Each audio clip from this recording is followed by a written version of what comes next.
ఆ స్థావరాన్ని చూడగానే ఆగాడు నరేష్. నిశితంగా దాన్ని పరిశీలించాడు. బయట తలుపులు బార్లా తెరిచున్నాయి. బహుశా తమ సహచరులు తీసుకొచ్చే ఏనుగును ఏ ఆటంకము లేకుండా లోపలికి చేర్చడానికి ఉద్దేశించిన ఏర్పాటై ఉంటుందది. మరింతగా కళ్ళు చికిలించి చూశాడు నరేష్. లోపల మనుషులు తిరుగుతున్న అలికిడే లేదు. ఎవరూ కనిపించలేదు. లోపల వాళ్ళంతా ఏమైపోయారు? మరేదైనా పని మీద బయటికి పోయారా? అదే నిజమైతే తలుపులలా బార్లా తీసి మరీ ఎందుకు వెళతారు? నో, దీనిలో ఏదో మోసం ఉంది. ఏదో ఎత్తుగడుంది. ఏంటది? తను వస్తున్నట్టు వాళ్ళు పసిగట్టారా? ఎలా పసిగడతారు? వాళ్ళకేవో అద్భుత శక్తులు ఉండన్నా ఉండాలి. లేదా ఏనుగు గొన్నను తీసుకుపోవడానికి వచ్చిన నలుగురు వెనక మరొకడెవడో రహస్యంగా అనుసరించి వచ్చైనా ఉండాలి. ఇంకొకసారి అటు ఇటు చూసి నెమ్మదిగా ఆ స్థావరం లోపలికి నడిచాడు నరేష్. ప్రధాన ద్వారం దాటి కొద్దిగా లోపలికి నడిచి నడవాలో ముందుకు సాగాడు. నడవ చివరగా ఒక పెద్ద గుమ్మం ఉంది. గుమ్మం ముందుకు అడుగు వేసిన నరేష్ ఆ గుమ్మం అవతల పెద్ద హాలులో సావధానంగా కూర్చునున్న మనిషిని చూస్తూనే నిశ్చేష్టుడయ్యాడు. అతడు మరెవరో కాదు, ధనరాజు. సిటీలోని మాఫియా గ్యాంగిక్ లీడర్. అతడి ఫోటోని అంతకు ముందే చూసి ఉండడం వలన తేలిగ్గానే గుర్తుపట్టాడు నరేష్. ధనరాజు చేతిలో నల్లగా నిగనిగా మెరుస్తోంది రివాల్వర్. వెల్కమ్ మిస్టర్, వెల్కమ్ అన్నాడు విలాసంగా నవ్వుతూ. నరేష్ మాట్లాడలేదు. సమయం మించిపోయింది. వెనకకు మరలడానికి వీల్లేదు. ఏదైతే అదవుతుందని ముందుకే అడుగు వేశాడు. విపరీతమైన టెన్షన్ తాండవిస్తోంది అతడిలో. కమాన్ మిస్టర్ నరేష్, మునీర్ను దెబ్బతీసినంత తేలిక కాదు నన్ను దెబ్బతీయడం, నవ్వుతూ అన్నాడు ధనరాజు. నరేష్ మాన్పడిపోయాడు. తన పేరు నరేష్ అని, తనే మునీర్ని దెబ్బతీశాడని ఇతడికెలా తెలిసింది? నరేష్ మస్తిష్కంలో రకరకాల అనుమానాలు తలెత్తాయి. అయినా అవేవీ బయట పడనీయకుండా చిరునవ్వుతో ధనరాజు వంకకు చూశాడు. ఐసి, నువ్వేనన్నమాట ధనరాజు. నువ్విక్కడ హఠాత్తుగా ఇలా దర్శనమిస్తావని నేను కలలో కూడా అనుకోలేదు అన్నాడు తాపీగా. అదే నా ప్రత్యేకత మిస్టర్ నరేష్. అది నీ ప్రత్యేకత అవునో కాదో నాకు తెలీదు. కాని ఇక ఇంతటితో నీ ఆట పూర్తిగా కట్టు అని చెప్పడానికి విచారిస్తున్నాను అన్నాడు నవ్వుతూ. Very good. మునీర్ని దెబ్బతీసిన మొనగాడివని తెలుసుకోగానే అనుకున్నాను నీ కండబలం అమోఘమని. అయితే ఇప్పుడు నీ గుండె బలం కూడా తక్కువేమీ కాదని నిరూపించుకున్నావు. నీ గురించి చేసిన ఎంక్వైరీలో ఈ వివరాలన్నీ తెలిసాయనుకో. అయినా ప్రత్యక్షంగా చూడడం వేరు కదా. నేనెవరో తెలిసి నాకు 3 అడుగుల దూరంలో ఉండి ఇంకా జంక్ అనేది లేకుండా మాట్లాడుతున్నావంటే హ్యాట్స్ ఆఫ్ టు యువర్ డేర్నెస్ అన్నాడు ధనరాజు. జంక? అదెలా ఉంటుందో కూడా నాకు తెలీదు అంటూ పకపకా నవ్వాడు నరేష్. చావంటే ఎలా ఉంటుందో తెలుసా పోని? సీరియస్గా అడిగాడు ధనరాజు. అతడి కళ్ళు ఎర్రగా అగ్నిగోళాల్లా కనబడుతున్నాయి. చావా? తెలుసు. ఎంతో మంది నా కళ్ళ ముందు చనిపోతే చూశాను. అందాక దేనికి? ఇందాక నీ అనుచరులు 3 నా కళ్ళ ముందే అతి దారుణంగా చనిపోయారు. సో అది నాకు కనిపిస్తుందే తప్ప నా జోలికి రాదు. ఎలా రాదో నేను చూస్తాను. వెనక నుండి కంగున వినిపించింది మునీర్ కంఠం. హలో మునీర్, కమాన్. ఇందాక నీ చావును కూడా నేను చూసుండేవాణ్ణి తలచుకుంటే, కానీ స్పృహ తప్పినవాడి జోలికి రావడం ఇష్టం లేక వదిలొచ్చేశాను నవ్వుతూ అన్నాడు నరేష్. అంటూనే ఒకసారి అటు ఇటు చూశాడు. ధనరాజు చేతిలో రివాల్వర్, వెనక మునీర్ చేతిలో వైట్ మిషన్ గన్. తను తప్పించుకోవడం కొద్దిగా కష్టమైన పని అనిపించింది నరేష్కి. మృత్యువు నిన్ను 2 వైపుల నుండి ముద్దాడ్డానికి ఎలా పొంచి ఉందో చూసావా మిస్టర్ నరేష్? వ్యంగ్యంగా అన్నాడు మునీర్. బయలుదేరిన పనిలో ప్రతి క్షణం ప్రాణగండమని ముందు తెలుసుకునే బయలుదేరాను. చావంటే నీలాంటి వారు భయపడాలి కాని నాకెందుకు భయం? గంభీరంగా అన్నాడు నరేష్ అతడి వంక చూస్తూ. ఓ ఐసి, అలాగా. ఏదో అదృష్టం ఉండబట్టి ఇంతకు ముందు నా చేతుల్లోంచి తప్పించుకుని బయటపడగలిగావు. ఇప్పుడు నిన్న దేవుడు కూడా రక్షించలేడు. చేతిలోని పిస్టల్ అతడికేసి ఏం చేస్తూ అన్నాడు మునీర్. నరేష్ మస్తిష్కం తీవ్రంగా ఆలోచించసాగింది. ఎలా తప్పించుకోవడం, ప్రాణాలు కాపాడుకోవడం ఎలా, మునీర్ని దెబ్బతీయడం ఎలా? అతడి ఆలోచనలకు అంతు లేకుండా పోయింది. గుండెలు దడదళ్లాడే పరిస్థితి అది. ఎంత నిబ్బరంగా ఉన్నా ఇక ఈ క్షణంతో తనకు 100 ఏళ్లు నిండుతాయేమో అనిపించింది.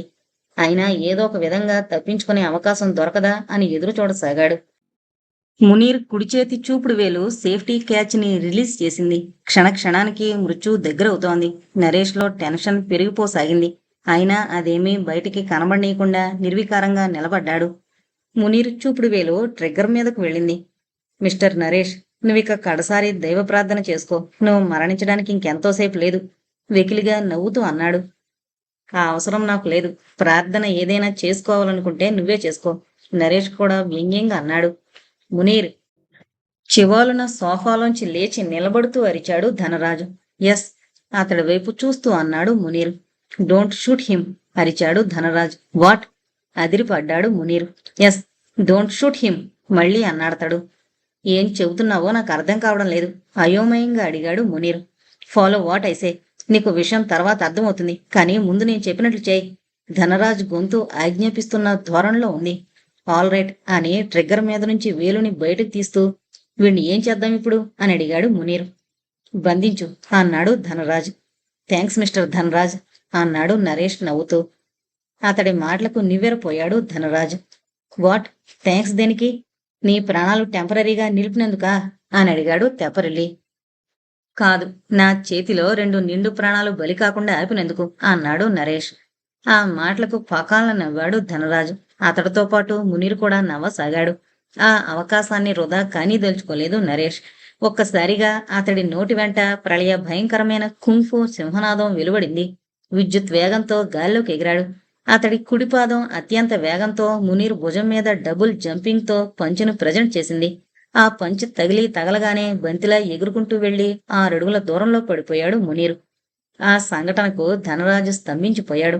అంతలోనే తేరుకొని రివాల్వర్ని అతడికి గురి చేయబోయాడు ధనరాజు.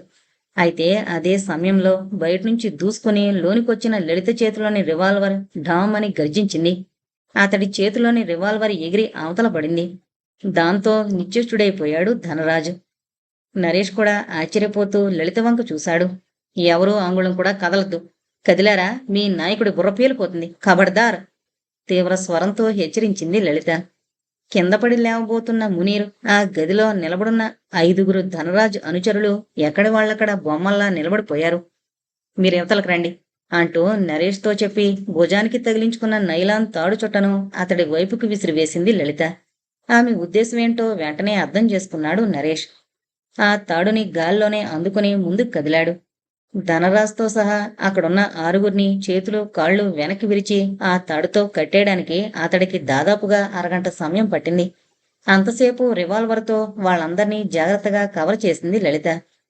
ఆ తర్వాత ఆ 6గురిని ఒక గదిలోకి మోసుకుపోయాడు నరేష్. మిస్టర్ ధనరాజ్, ఏ పని చేసినా నైతిక బలం ముఖ్యం. అది ఉన్నవారికి విజయం సిద్ధించడం ఆలస్యమైన అంతిమ విజయం వాళ్లదే, గంభీరంగా అన్నాడు నరేష్. ధనరాజ్ అతడి వంక గురుగా చూశాడు. మునీర్ నిప్పులు చెరిగే కళ్లతో అతడిని మింగేసేలా చూడసాగాడు. మిగిలిన 4 దుండగులు భయంగా లలిత చేతిలోని రివాల్వర్ వంక చూడసాగారు. ఓరకంట వాళ్ళందరి భావాలను గ్రహించాడు నరేష్. మిస్టర్ నరేష్, ఇల్లు అలకగానే పండగ కాదు. మమ్మల్ని అందరినీ ఇలా బంధించగలిగానని మురిసిపోకు. ఈ రాత్రిలోగా మేమెవరము సిటీకి వెళ్ళకపోతే రేపు ఉదయానికల్లా నా పటాలం దిగుతుంది. అప్పుడిక నిన్ను భగవంతుడు కూడా కాపాడలేడు. అనవసరంగా రెచ్చిపోయి సింహంతో చెలగాటలాడుతున్నావు, ఉక్రోషంగా అరిచాడు ధనరాజు. మెనీ థ్యాంక్స్ అన్నాడు నరేష్. దేనికి? మళ్ళీ అయోమయంలో పడిపోతూ అడిగాడు ధనరాజు. పరోక్షంగా ప్రస్తుతానికి ఇక్కడ ఇంకా మీ వాళ్ళెవరో మిగలలేదని తెలియజేసినందుకు, రేపు ఉదయం వరకు టైం ఇస్తున్నందుకు చెప్పాడు నరేష్. అప్పటికి గాని తను చేసిన పొరపాటేంటో అర్థం కాలేదు ధనరాజుకి. ఇక అప్పుడు తెలిసినా అతడు చేయగలిగిందేదీ లేదు. బయటకు నడిచాడు నరేష్. అతడిని అనుసరించింది లలిత. ఆ స్థావరంలోంచి అడవిలోకి ప్రవేశించారు ఇద్దరు. అసలు నువ్వెలా వచ్చావిక్కడికి? అప్పుడు అడిగాడు నరేష్ లలిత వంక అభిమానంగా చూస్తూ. మీకు కోపం వచ్చిందా మీ మాట తీసేసినందుకు? ఎదురు ప్రశ్న వేసింది లలిత. అటువంటిదేమీ లేదులే, చెప్పు. మీరు వెళ్ళాక కాసేపు మీ మాట ప్రకారమే గుహలో ఉండిపోయాను. అయితే మనసు ఆరాటపడ్డం అధికమై ఇక ఉండలేక వాసుతో చెప్పాను, నేను మీ వెనకే బయలుదేరతానని. ఒక్క క్షణం తటపటాయించిన ఆయన నా నిర్ణయానికి అంగీకరించాడు. జానీతో నన్ను ఏనుగు పడిపోయిన గోతి దగ్గరకు తీసుకుపోమని చెప్పాడు. అది ఆగ మేఘాల మీద నన్ను మీ దగ్గరికి చేర్చింది. అక్కడి నుంచే మీకు తెలియకుండా నీడలా మీ వెనకే వచ్చాను, అంతే. వెల్, మొత్తానికి సమయానికి ఇంటర్ఫీర్ అయ్యావు, థ్యాంక్స్ అన్నాడు నరేష్. లలిత కళ్ళు తృప్తితో మిలమిలా మెరిశాయి. అన్నట్టు ఆ గోతి దగ్గర చెట్టు మీద ఒకడిని కట్టి పడేశాను. వాడు అలాగే ఉన్నాడా అడిగాడు నరేష్. వాడిని కిందకి దించి జాని మీదకెక్కించి గుహ దగ్గరికి తీసుకుపోమని పంపించాను, చెప్పింది లలిత నెమ్మదిగా. వెరీ గుడ్, పద. ఇక మనం ఒక్క క్షణం కూడా ఆలస్యం చేయడానికి వీల్లేదు. ఈ రోజు గడిచిపోతే శత్రువును మనం ఇంకా ఏమీ చేయలేని పరిస్థితి ఏర్పడుతుంది. సో విషయాన్ని ఇవాళే సెటిల్ చేసుకోవాలి. ఎలా చేస్తారు? గుహకు పద, అక్కడ చెబుతాను. అంతే చెప్పాడామెకు. మౌనంగా తల ఊపి ముందుకు నడిచింది లలిత. గంభీరంగా గుహ వైపుకు దారి తీశాడు నరేష్. మునీర్. ధనరాజు కంఠం కంగుమంది. తలెత్తి చూశాడు మునీర్. ఆ సమయంలో కాళ్లకు చేతులకు ఉన్న బంధనాలు తొలగించుకోవడానికి ప్రయత్నిస్తున్నాడు. నువ్వు చేసిన పని వల్ల ఈ స్థితికి రావాల్సొచ్చింది. ఆనాడే నరేష్ లలితలను చంపి పారేసుంటే ఈ బెడద ఉండేది కాదు. ఈసడించుకుంటున్నట్లు అన్నాడు ధనరాజు. మునీరుకు ఒళ్ళు మండిపోయింది. ధనరాజ్ది తాత్కాలికోద్రేకమని అతడికి తెలీదు. నేరం నా మీద నెట్టడానికి ప్రయత్నించుకు ధనరాజ్. నేను చంపుతానన్నప్పుడు వద్దు బంధించమన్నావు. బంధించినప్పుడు చంపి ఉండాల్సిందంటున్నావు. దానికి కారణం ఉంది. నేను చేసిన దానికి కూడా కారణం ఉంది. మొట్టమొదటగా వాళ్ళిద్దరినీ బంధించినప్పుడు మిగిలిన సగం ప్లాన్ కోసమే వాళ్ళకి తెలియకుండా వాళ్ళని వెతికాను. వాళ్ళ సామాను గాలించాను. ఎక్కడా దొరకలేదది. వాళ్ళని చంపేస్తే ఆ ప్లాన్లో మిగతా భాగాన్ని మన చేతులారా మనమే పోగొట్టుకోవాల్సి వచ్చేది. ఆ ప్లాను వాళ్ళెక్కడో దాచారు. వాళ్ళని వెంటాడి ఆ ప్లాన్ని సాధించాలనుకున్నాను. దురదృష్టవశాత్తు వాళ్ళిక్కడి నుండి పారిపోయే సమయానికి నేను స్పృహలో లేను. నీ కారణం నీకెలా ఉందో నా కారణం నాకు అలాగే ఉంది. మొదటిసారి వాళ్ళని చంపకుండా వదిలేయడంలో చూపిన వివేకం రెండోసారి ఏమైంది నీకు? నరేష్ని చంపితే వాడి దగ్గర ప్లాన్ దొరుకుతుందనుకున్నావా? దొరకదు. అందుకే వాళ్ళను బంధించమన్నాను. వాళ్ళు తప్పించుకుని పారిపోతారని ముందే ఊహించాను నేను. అసలు అది జరగాలనే నేను కోరుకుంది కూడా. బంధనాలను తొలగించుకుని లేచి నిలబడుతూ వికృతంగా నవ్వాడు ధనరాజు. 2 నిమిషాలు గడిచాయి. అనుచరులతో సహా అందరూ బంధవిముక్తులయ్యారు. అప్పుడు అడిగాడు మునీర్. మనం వాళ్ళని 2 సార్లు చంపకుండా వదలడంలో అర్థం ఉంది. కానీ వాళ్ళు మనల్ని బంధించిన తర్వాత మన దగ్గరున్న సగం ప్లాన్ కోసం ఎందుకు వెతకలేదు? ధనరాజు సాలోచనగా తల పంకించాడు. అసలు కీలకం అక్కడే ఉంది. మొట్టమొదటిసారి నిన్ను స్పృహ తప్పించి నరేష్ లలితలు తప్పించుకుని వెళ్ళిపోయారు గాని మన స్థావరాన్ని తెలుసుకుని కూడా మనల్ని ఫాలో చేయడానికి ఎందుకు ప్రయత్నించలేదు? ఈ ముళ్ళు విడిపోతే మనకంతా క్లియర్ కట్గా అర్థం అవుతుంది. మన ప్రత్యర్థులు అనుక్షణం మన కదలికల్ని ఊహిస్తూనే ఉన్నారు. వాళ్ళేం చేస్తున్నారో ఏం చేయబోతున్నారో మనం ఊహించలేకపోతున్నాం. చిరాకు పడ్డాడు మునీర్. అండర్ వరల్డ్ యాక్టివిటీస్లో సహనం ముఖ్యం మునీర్. అది లేకపోతే ఏమీ సాధించలేం. నరేష్ను అంత తేలిగ్గా అంచనా వేకు. వాడొక జిత్తులు మారి నక్క. ధనరాజు మాటల్లో అక్కసు ధ్వనిస్తోంది. అయితే మనం ఇప్పుడు ఏం చెయ్యాలి? మునీర్ను దగ్గరకు పిలిచి మెల్లగా ఏదో చెప్పాడు ధనరాజు. అదే సమయంలో గుహలోకి అడుగుపెట్టారు లలిత, నరేష్లు. వాసుమొహం సంతోషంతో వెలిగిపోతోంది. ఇప్పటిదాకా మీకోసం ఎదురుచూస్తూ టెన్షన్తో నలిగిపోయాను. ఇంతకీ వెళ్ళిన పని కాయా పండా? అడిగాడు. మీ గురువుగారు బయలుదేరడం పండు కాకపోవడమునా? ఎదురు ప్రశ్న వేసింది లలిత. శుభవార్త తెచ్చారు. మీ ఇద్దరి నోళ్లు తీపి చెయ్యాలి. అక్కడ తేనుంది, డ్యామ్ ఫ్రెష్. కాకపోతే తుట్టెను పిండుకు తాగాలి. నవ్వేశాడు వాసు. ఎక్కడిది? అడిగాడు నరేష్. ఇంకెక్కడిది? మా అమ్మ తెచ్చింది. మీ అమ్మ? ఎస్, మా కొండముచ్చమ్మ అని కొండముచ్చు పిల్లవంక చూపిస్తూ, దానికి నాకు అదే అమ్మ.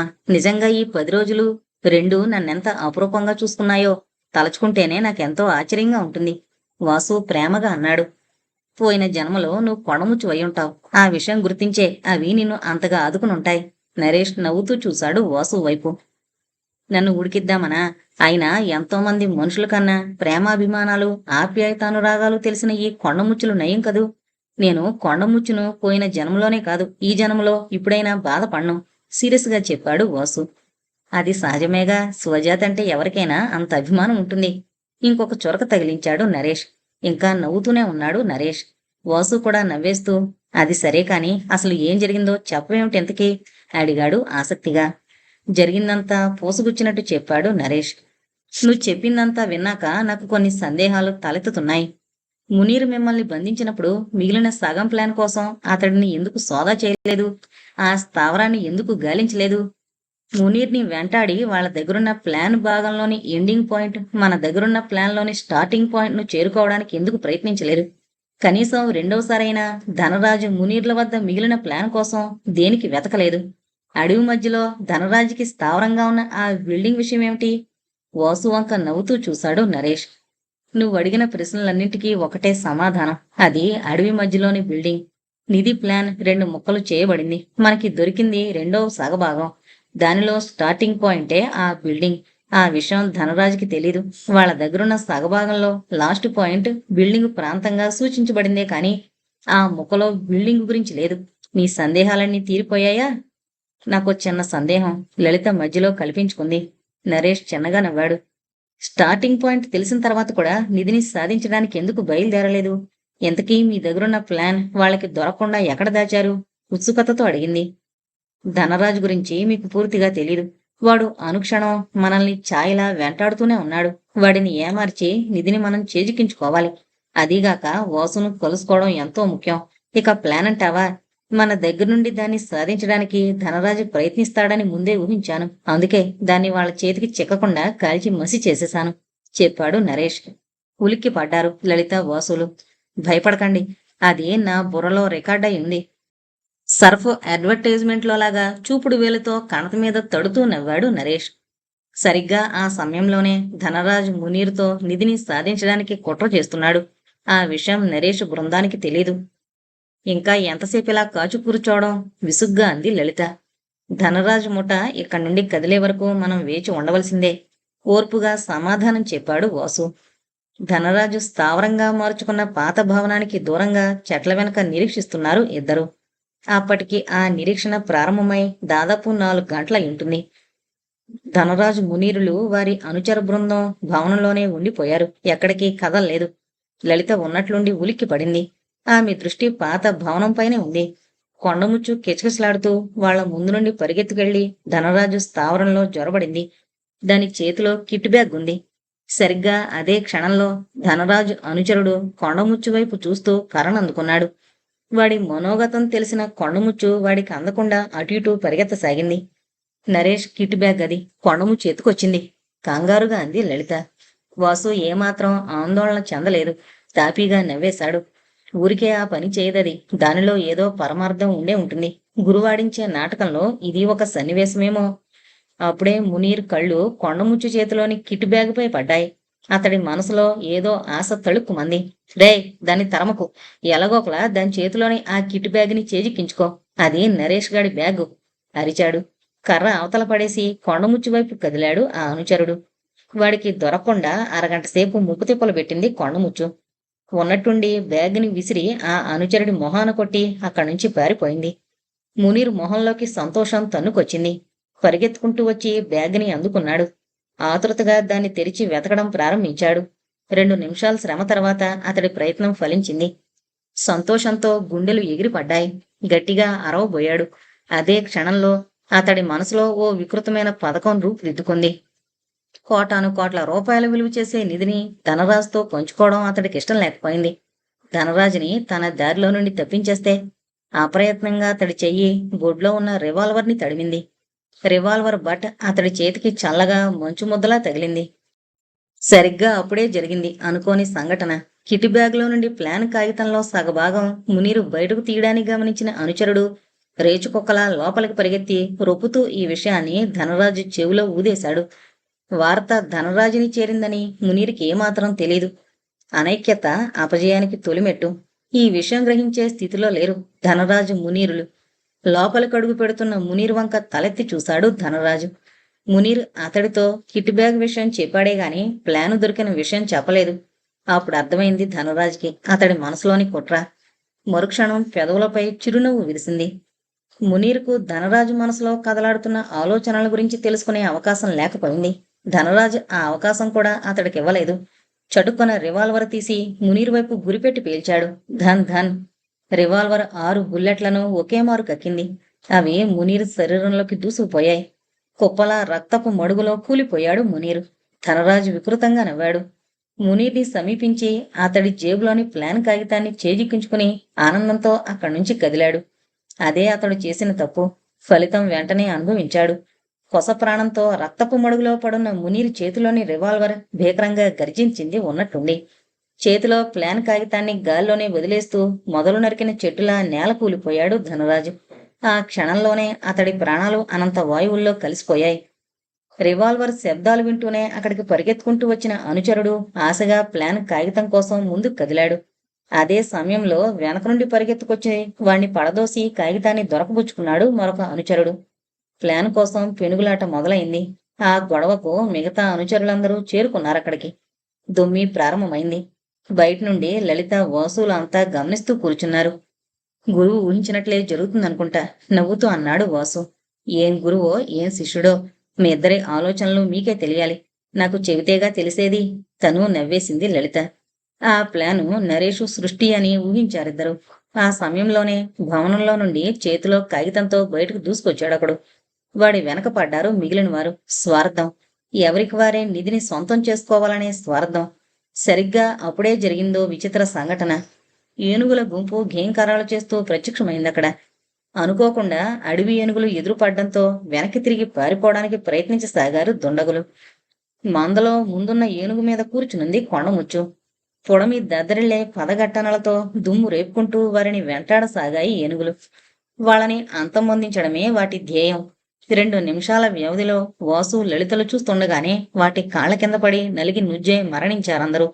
స్వార్థపరులంతా మట్టిలో కలిసిపోయారు. ఏనుగుల గుంపు ఎలా వచ్చిందో అలా వెళ్ళిపోయింది. కొండముచ్చు మాత్రం మరో పొదచాటున నక్కి కూర్చున్న నరేష్ చేతిని పట్టుకుని బయటికి లాక్కొచ్చింది. సక్సెస్. కంగ్రాట్స్ గురు అన్నాడు వాసు అతడిని చూస్తూనే.